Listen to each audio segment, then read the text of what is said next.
Come in. Good morning sir. Good morning. Potharaju,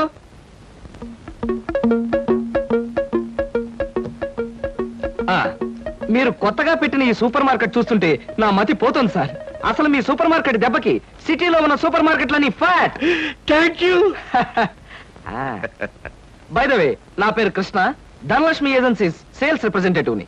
glad to meet you. Very nice to meet you sir. వీడు మా bye. అదే పోతరాజు, నా personal assistant. మీరు వచ్చినందుకు నాకు చాలా సంతోషం. రండి కూర్చోండి. Thank you.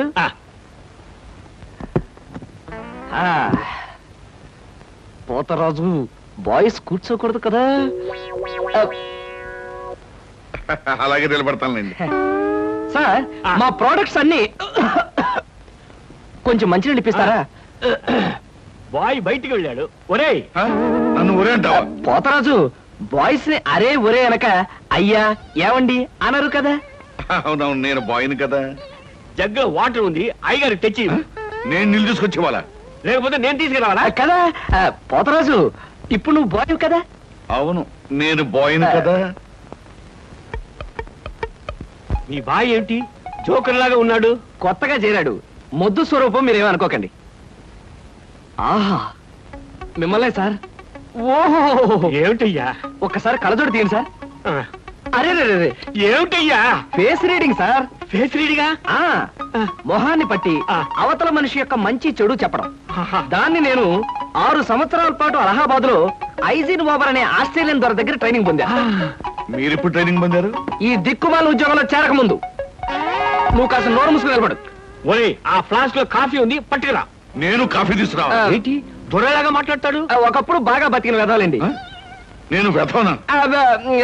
నువ్వు బాయ్ కదా, వెళ్ళి కాఫీ పట్టరా.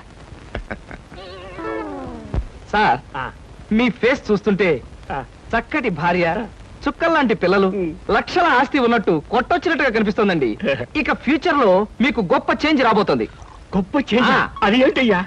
ఆడరేఖ, ఆస్తి రేఖ వరుసగా మీ రేఖలు కలవబోతున్నాయి. నిజంగా? అందులో ఆశ్చర్యపోవాల్సిందే ఉందండి. మీ అందం, మీ పర్సనాలిటీకి ఏ ఆడదైనా ఇట్టే పడిపోతుంది. సిగ్గుపడకండి. కాకపోతే ఎంత తొందరలో పడబోతుందనే విషయం చెప్పాలంటే కొంచెం స్టడీ చేయాలి. ప్రస్తుతం నాకు టైం లేదు.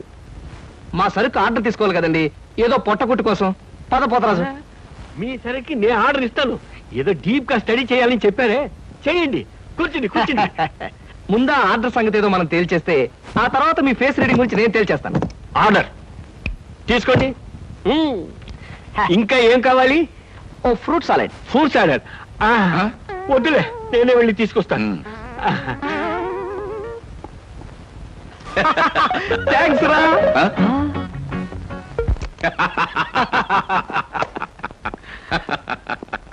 నిజంగా నీకు గొప్ప టాలెంట్ ఉందయ్యా. 6 నెలల్లో ఆడది ఆస్తి కలిసి వస్తుందని 60,000 రూపాయల సరుకు వాడికి అంటకట్టావు. అవును, అసలు నీకు ఫేస్ రీడింగ్ ఏమన్నా తెలుసా? ఫేస్ రీడింగ్ లేదు, మీటర్ రీడింగ్ లేదు సార్. ఆ మాట ఎక్కడో చదివినట్టుగా గుర్తు. ఏ మనిషికైనా ఆస్తి, అమ్మాయి అప్పనంగా కలిసి వస్తుందంటే సంబరంగానే ఉంటుందిగా. ఆ వీక్నెస్ పాయింట్ పట్టుకుని వాడిని చిత్త కొట్టేశా.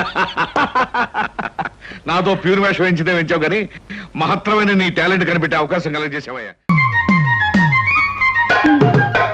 అయ్యో అయ్యో అయ్యో రంగమ్మత్త, నీకు ఈ విషయం తెలుసా? నిన్న సాయంకాలం పట్నంలో టూరింగ్ టాకీస్కి మీ ఆయన ఎర్రగా బుర్రగా ఉన్నదాన్ని వేసుకొచ్చాడట. ఏమిటే నువ్వు చెప్పేదంతా నిజమేనా? అయ్యో రామా, నా పేరే సత్యవతి. ఒట్టు, నేను సచ్చినంత. నీ చెప్పేదంతా నిజమే, కానీ నేను చెప్పానని మీ ఆయనకు మాత్రం చెప్పకే. రాని వద్దా, నేను వస్తాను. నీకెన్ని కష్టాలు వచ్చాయో. సచ్చినుండ్రా.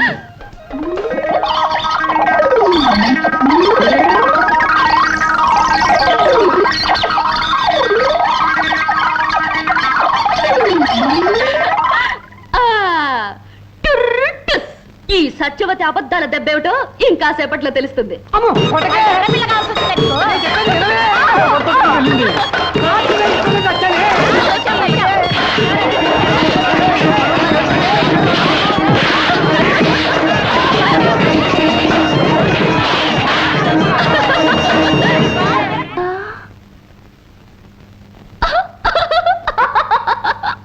రంగా రంగా శ్రీరంగా, ఏమిటి స్వామి అవతారం? నువ్వు చెప్పిన అబద్ధాలే కారణమే నా ఈ అవతారానికి. నువ్వు అందరికీ గొడవలు ఎట్టిపోతావు, ఆపపోతే నాకు జరిగే సన్మానం ఇది. అయినా నువ్వు ఎందుకే ఇలా అబద్ధాలు చెప్తావు? ఎందుకో నాకు తెలుసు. నా మనసుకు తెలుసు ఏదో ఒక మంచి రోజున నీకు తెలుస్తుంది. ఇది జపాన్ సముద్రం. అదిగో కనిపిస్తోంది చూడు, జపాన్ చెట్టు. ఇది జపాన్ గడ్డి పీకి దాచుకో ఉపయోగం. పచ్చగా ఉంది. ఏమయ్యా లేడు పచ్చగడ్డి మా ఊళ్ళో దొరకదానా? నేను వచ్చిన దగ్గర నుంచి చూస్తున్నాను జపాన్ సముద్రం అంటూ జపాన్ చెట్లు అంటూ చాలా బలంగా ఉందా? అదే కదా, జపాన్ లో పెద్ద పెద్ద మిద్దిళ్ళుంటాయి, కరెంట్ రైళ్లు ఉంటాయని చెప్పారు కదా. ఇది కాదు మనకేమీ చూపించట్లేదు మావా. ఏమయ్యా చూపించా? నేనేం చెప్పానయ్యా? నేను ఆ రోజే చెప్పానుగా, అలాంటి మంచి చోట్లకి వెళ్ళాలి అంటే నీ పెళ్ళం చీర జాకెట్ తీసేయాలి, గౌన్ వేసుకోమని చెప్పానయ్యా.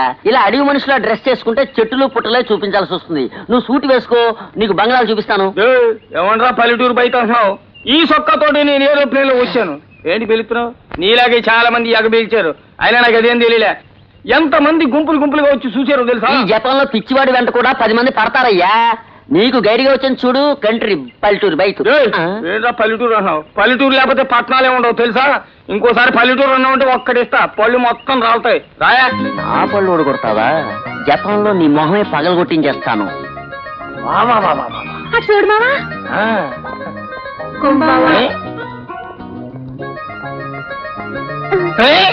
ఏంటి మావా అలా వంగి వంగి ఎటు చెప్పుకుంటా పోతున్నారు? ఏదో కింద పారేసుకున్నారు, ఎత్తుక్కుంటున్నారు. కాదు మావా, నన్ను పెట్టిపోతున్నారు. నమస్కారమా. జపాన్ జనం మర్యాద గలవులే, నాకు బాగా నచ్చారు. మావా నాకు కూడా అలా వంగి వంగి దండ పెట్టాలనుంది. నువ్వు వంగకాయ నడుము పెట్టితే 3 రోజులు లేవలేవు.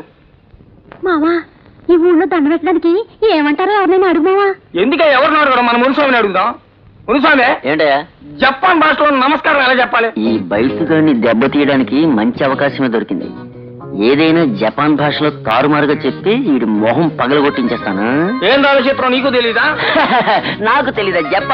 జపాన్ భాషలో నమస్కారానికి బాగా చెప్పు, బాగా. బాగా. ఆహా, 2 అక్షరాల్లో ఎంత అందంగా చెప్పారు. ఏయ్, జపాన్ వాళ్ళు ఎవరినైనా చూసి నేను బాగా అనాలయ్యా. అను, చాలా సంతోషిస్తారు. బాగా బాగా. ఇదిగో పొట్టమ్మాయి గారు, బాగా. ఏంటిది బాగా ఆనందం కొట్టింది? రే మునుస్వామి, ఇండియాలో ఏ ఒక్కరితో నేను దెబ్బలు తినలేదురా. ఊరు కానీ ఊరు వచ్చి దెబ్బలు తినాల్సి వచ్చింది. ముచ్చాలు బాగా అంటే ఏంద్ర అర్థం? ఏయ్, నేను మాత్రం జపాన్లో పుట్టి పెరిగానా? ఇక్కడ నమస్కారం ఉండడానికి ఒకడు బాగా అని చెప్పాడు. నువ్వు దెబ్బలు తినడం చూస్తే నమస్కారాన్ని బాగా కాదు అని తెలిసిపోయింది. వదిలేవా? వదిలేస్తాను. ఎరా భాష పీసు రేగితే ఒళ్ళు పంబ రేగుద్దని నువ్వు జపాన్ భాష నేర్చుకోవడానికి నేను దెబ్బలు తినాలా? నిన్ను నలుగురు చూస్తున్నారు, వదిలేయా. 40 మంది చూసిన ఆయన కంపాను. గడవేదో హోటల్లో చూసుకున్నారని వదిలేయా. హోటల్లో చూసుకుందాం. ఎక్కడ చూసుకో.